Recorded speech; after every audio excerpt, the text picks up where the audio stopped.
পরিবহন মালিক এবং আবাসিকের গ্রাহকদের পাশাপাশি শিল্পাঞ্চলেও দুর্ভোগ পোহাতে হচ্ছে। আমরা একটু গাজীপুরে যেতে চাই। সহকর্মী পলাশ প্রধান অপেক্ষা করছেন আমাদের জন্য। যেমনটি জানাচ্ছিলাম, পলাশ, গ্যাস সংকটের প্রভাব তো আসলে শিল্প কারখানাগুলোর উপরেও পড়েছে। কেমন দেখছেন আসলে এই কারখানাগুলোতে? তো যেহেতু গ্যাসের একটি সংকট, উৎপাদন কমে যাওয়ার কথা।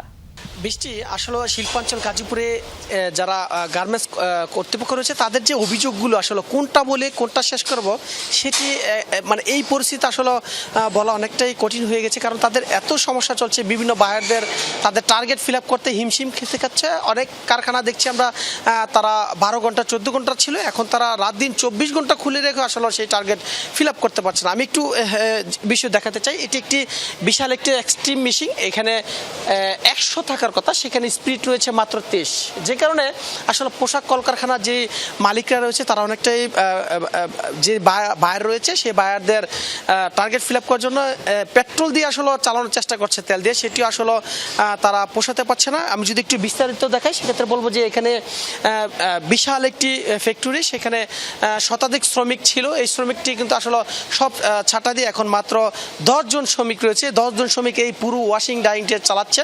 অর্থাৎ এই ওয়াশিং ডাইংটি হচ্ছে দেশের বিভিন্ন বড় বড় শিল্প কলকারখানা যে পোশাকগুলো ছিল সেখানে এখানে ড্রাইং প্রসেস যেটা সেটি আসলে এখানে প্রক্রিয়া করা হয়। এখানে একজন এই ড্রাইং ওয়াশিং মালিক রয়েছে, আমরা মালিকের সাথে একটু কথা বলার চেষ্টা করব।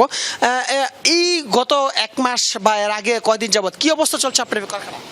আমার কারখানার অবস্থা কম্পারেটিভলি একটু লাজুক অবস্থায় আছে, কারণ আমার গ্যাস পাওয়ার কথা আগে 24 ঘন্টা পেতাম, 18 ঘন্টা পেতাম। এখন আমি দিনে রাতে 24 ঘন্টা মিলে দেখছি 6 থেকে 7 ঘন্টা আমি গ্যাস পাই। এতে আমার হিসাব করা হয়েছে যে আমার প্রায় 60 to 70% প্রোডাকশন আমার লেস, প্রোডাকশন করতে পারছি না। বাধ্য হয়ে আমার শ্রমিকগুলো ছুটি দিতে হচ্ছে, বাই টার্নস আমার কাজগুলো করানো হচ্ছে। এটা এই পর্যন্ত। বায়ারদের মন রক্ষা করছেন কিভাবে? আসলে বায়ারদের মন রক্ষা সারাদিন প্যারা, অর্ডার কমায় নিতে হচ্ছে। আর যেরকম এক্সপেকটেশন যেরকম আছে আমার অর্ডারগুলো আছে সেগুলো আমি কাভার করতে পারছি না।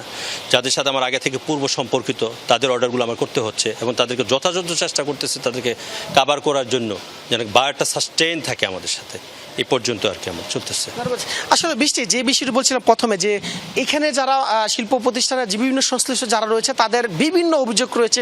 এই অভিযোগগুলো আসলে একটার সাথে আরেকটা সম্পৃক্ত। সবকিছু মিলে যদি বলি, গ্যাস আর বিদ্যুৎ এই দুটি না থাকার কারণে আসলে তারা বন্ধ করে যে পালা সেটি অবস্থায় এখন রয়েছে, তাদের বেশ ভোগান্তিতেই পড়তে হয়েছে যেমনটি দেখছিলাম। ধন্যবাদ বিস্তারিত জানানোর জন্য পলাশ।